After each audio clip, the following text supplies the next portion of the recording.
Welcome back to the Brennick channel. Today we are talking about Lake Oroville. Stick around.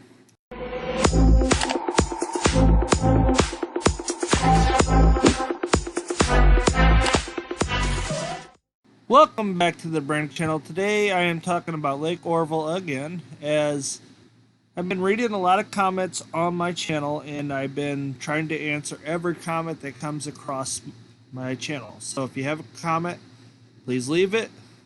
Don't insult me and don't call me stupid or dumb or ignorant or anything else, or you'll be gone. Just throwing it out there. Be civil, don't hate, let's debate. Debate's fine. For the Oroville Dam, though, there are so many questions that DWR refuses to answer, and there's so many things that are happening that just are not right in my opinion.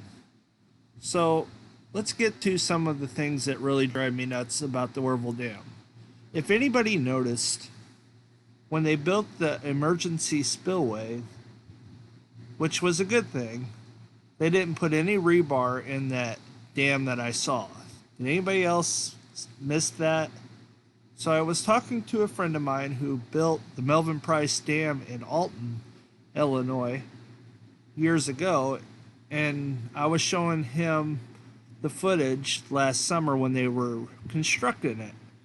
And he said that, where's the rebar? Why is there no rebar in it? We were using 4-inch rebar in the Mississippi River where water flows. He said this water would probably erode it.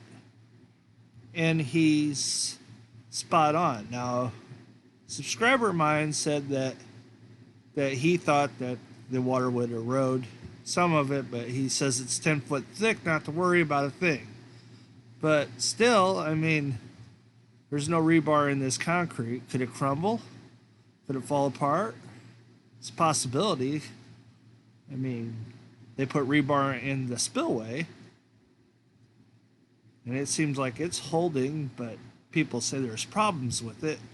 Now, how true that is, the DWR has not came out and said there's problems with it, and that's true. But if there's no rebar in that, and they have to use it again for unforeseen reason, which they're flirting with disaster, it only takes one storm system at this rate with the water level being so high, and that thing will be used no matter what they do. So they will not allow people to drive over the spillway, which is baffling, because if there was such a security issue, then why in the world do they let people drive over the Hoover Dam? That's a big spillway too. Not the biggest spillway earthen dam ever, but it's a pretty big spillway, and there's no security concerns out there, but yet in California and Lake Oroville there is. That don't make no sense. It makes one ponder why they don't want anybody driving over it, other than it's a security issue. Why? Why is that the case? Shouldn't be a case, should it? After all, last time I remember, taxpayers paid for it, and they can't even go over this thing they paid for? Then what's the purpose of having a road there if you can let anybody use it?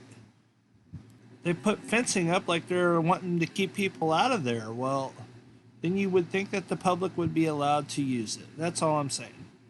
I understand they're still working on it, but come out and tell us what you're doing, because, you know, people are still paying for it. And I know that the water in Lake Oroville goes all the way down to San Diego, for those of you who may not know that. It's a long way.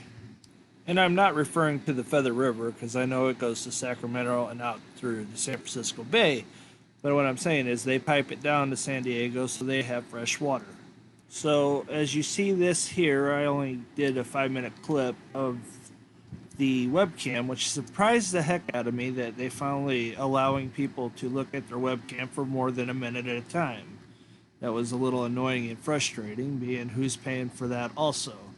Because if you're not a taxpayer there, but you get water from Oroville, you are paying for it either way. So you're either paying for it through the water they dammed up, or you're paying for it through taxes. So one way or another, you're paying for it. If you live out in California, absolutely.